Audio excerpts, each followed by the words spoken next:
First problem, they give us this polynomial h of x right here. We are told to state the possible number of positives, negatives, and imaginaries, and that's where that chart comes from, that PNI chart. So start with just the sign changes as they're written. So you keep the exact same polynomial, you don't make any changes to it at all. That's how we find how many positive real zeros there are going to be. So this term is positive, the one next to it is negative, the one next to that is positive, next to that is negative. So we have 3 total sign changes. So if we're trying to figure out how many positive real zeros there are going to be, we start with the number of sign changes, which is 3.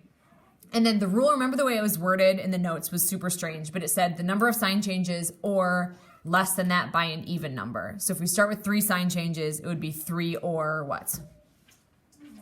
1, good. Because less than that by an even number means you're going down by 2. And when you go down by 2, you land at 1. So there are 3 or 1 positive real zeros. So at least 1 is a guarantee, possibly 3 of them. How many total are we expecting? How many total are there supposed to be? For all of them, like all the positives, negatives, and imaginaries, how many altogether should there be? 3, good. So you guys will look at the degree. So we have an x to the third. X to the third is the highest exponent. The highest exponent is called the degree. If the degree is 3, then we're supposed to have 3 different answers. So here's one possibility. Either all 3 of them are going to be positive or just one of them is going to be positive. So then let's look at the negative real zeros. All right, so for negatives, this is the part that usually has been the trickiest parts to people, but you guys seem to be doing pretty well with this as I was walking around. So h of negative x means you pretend as if you're plugging a negative in. And when you plug a negative in, only some of the terms are going to change. Only odd degrees will change their sign when you plug in something negative. So the first one is an odd degree. It's x to the third power. So when I plug in something negative, I will have negative x to the third. Second term, even though it was already negative, the degree was even. So an x squared will stay positive when you plug something in. So you have a negative 10 times something that's positive. So that will still be negative 10x squared. Second one, if I have this positive 18 and then plug in something negative, the positive 18 times something negative will come out negative. And then the negative 4 is just a number. There's nothing to plug in there, so you just leave it as a negative 4.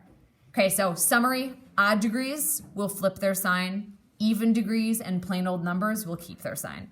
Okay, so I think you guys seem to be pretty good at that pattern. And then you count the sign changes here. How many sign changes are there?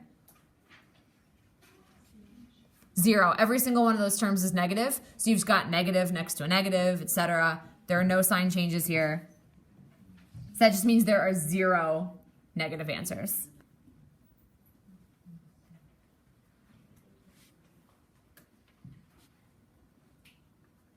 Good, and that's totally possible. If there are no sign changes in one of those equations, then that just means there are either no positives or no negatives.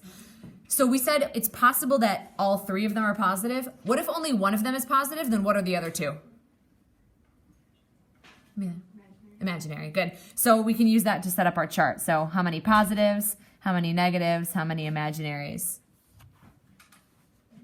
So you just do every possible combination. So I could have 3 positives. That's one option.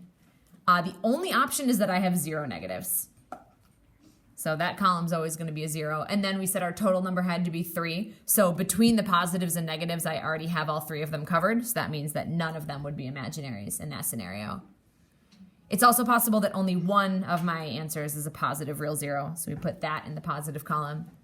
Like I just said, 0 is the only option for the negative column. And if only one of my 3 answers is positive and none of them are negative, that means 2 of them have to be imaginary. Let me recap for you guys a couple rules about this chart so that when you guys are taking the quiz tomorrow, you should do a quick scan of your chart and you should be looking for 3 things. Thing number 1, if you look at your positive column and your negative column, the only numbers that you see right here should be numbers matching what you have over here. So like if I said 3 or 1 positives, you should not have any other numbers other than 3 and 1 in this column.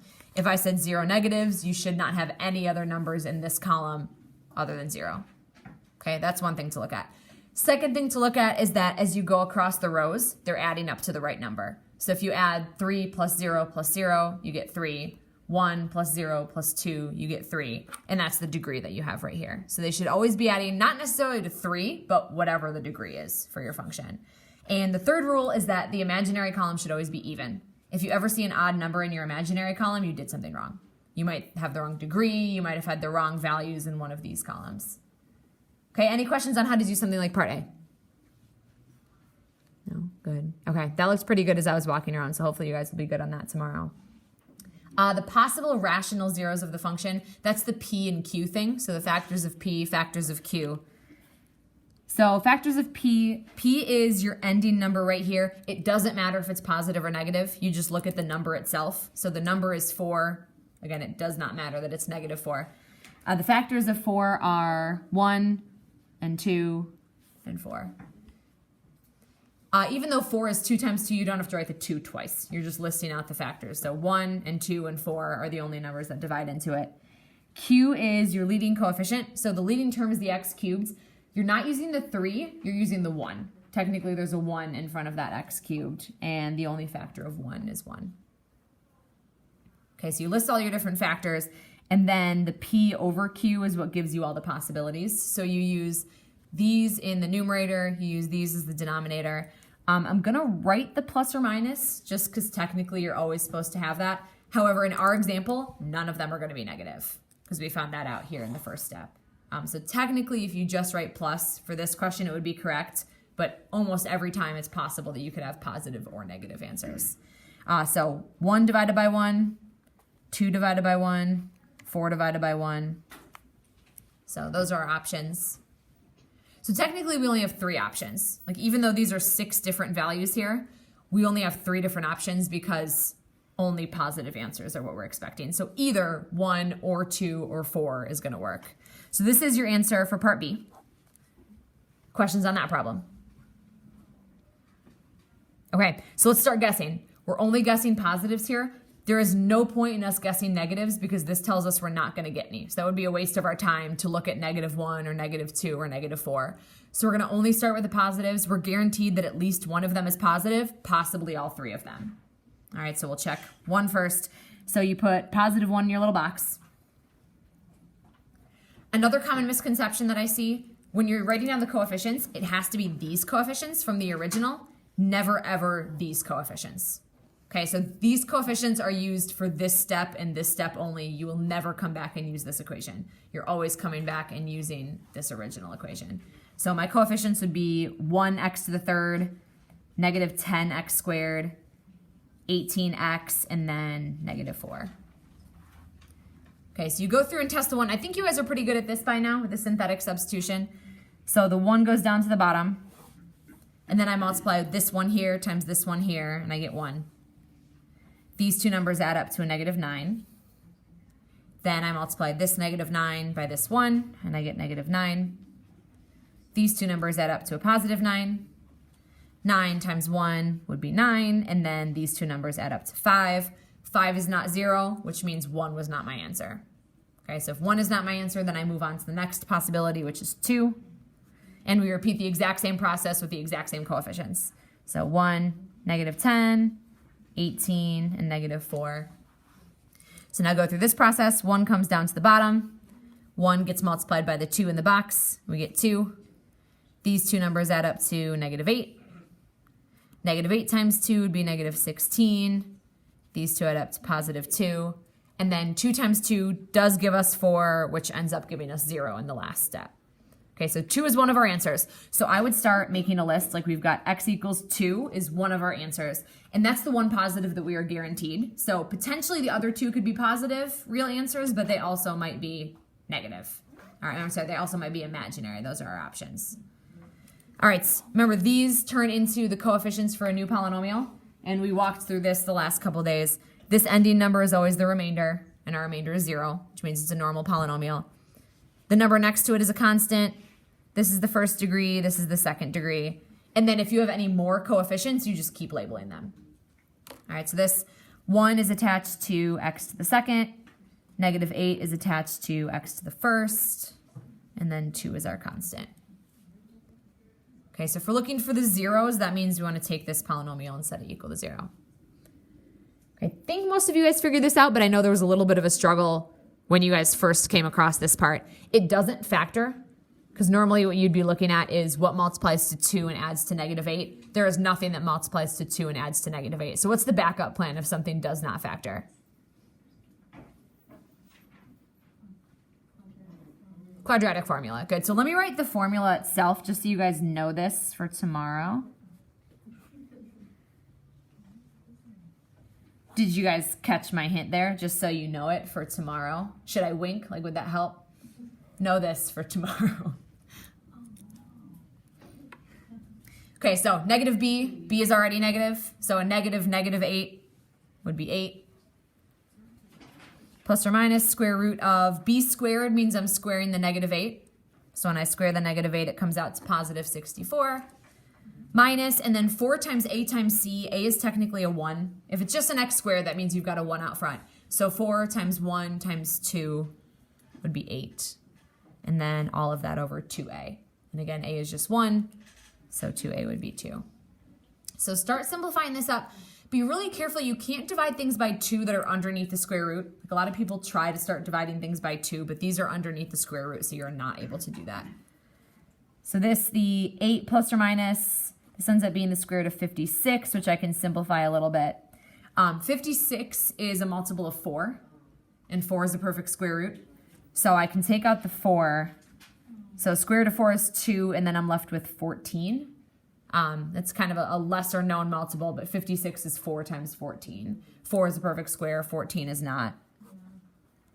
And then here's what you can divide. So see how there's a 2 outside the square root? That one you can divide. So like both of those numbers get divided by 2. You can divide 8 by 2 and 2 by 2.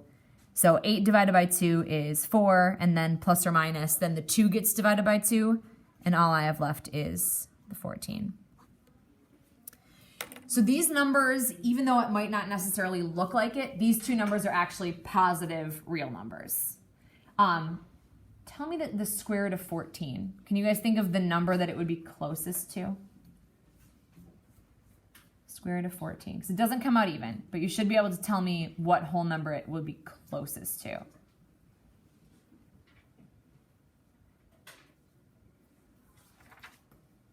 Any idea? Yeah. It's closest to 4. Good. Square root of 16 is 4. So square root of 14 would be close to 4. Little more, little less. Little less than 4, right? So you've got 4 plus something that's a little bit less than 4. That would come out to be positive. And then you have 4 minus something that's a little bit less than 4. And that would still come out to be positive. So these are actually 2 additional positive real answers. They're not imaginary because I didn't have anything negative. So for a final list here, I have 2.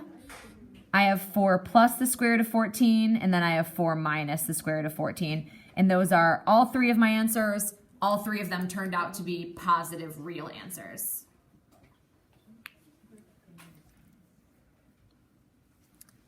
Okay, any questions on how to do that part?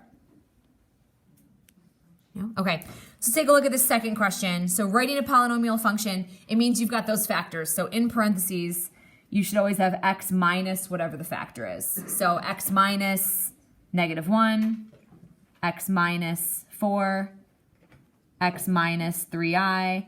And then you guys have this theorem in the notes that tells you that imaginary answers are never alone. You always have an even number of imaginary answers. So if you have 3i, what else do you automatically have?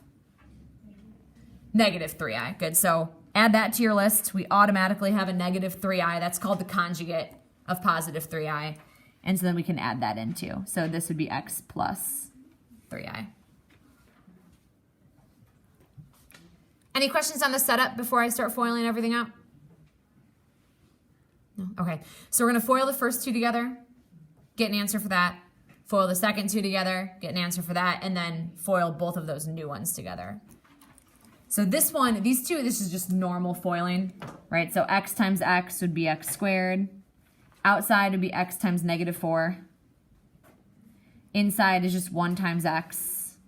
And then the last term is 1 times -4. All right, so that's my new polynomial. I'm going to simplify it before I go on to my next step, but for right now, that's where I'm at. The next 2, if I multiply these together, I have x times x, which is x squared, x times 3i, so I can write a 3ix. Inside is minus 3ix. And then the last, so I have negative 3i times positive 3i. So the negative 3 times positive 3 would be a negative 9, and the I times I would be I squared. Okay, so I have a couple things to simplify. First one, I can combine my middle terms. So my first polynomial should look like this. So x squared minus 3x minus 4. Second one, I've got a couple things. The positive 3ix and the negative 3ix would cancel each other out. What's negative 9i squared? Positive 9. Good. Every time you see an I squared, what's it equal to? Negative 1. Good. So I have a negative 9 times a negative 1, which would be a positive 9. So my second factor is just x squared plus 9. Okay, and then I FOIL all of those out. So you take turns really distributing these terms to these terms. So start with the x squared, distribute that to both of these terms. So x squared times x squared would be x to the 4th. X squared times 9. Then you move to the negative 3x and distribute that. So negative 3x times x squared would be negative 3x cubed. Negative 3x times 9 would be negative 27x. And then last, move to the negative 4 and distribute that. So negative 4 times the x squared, and then negative 4 times 9.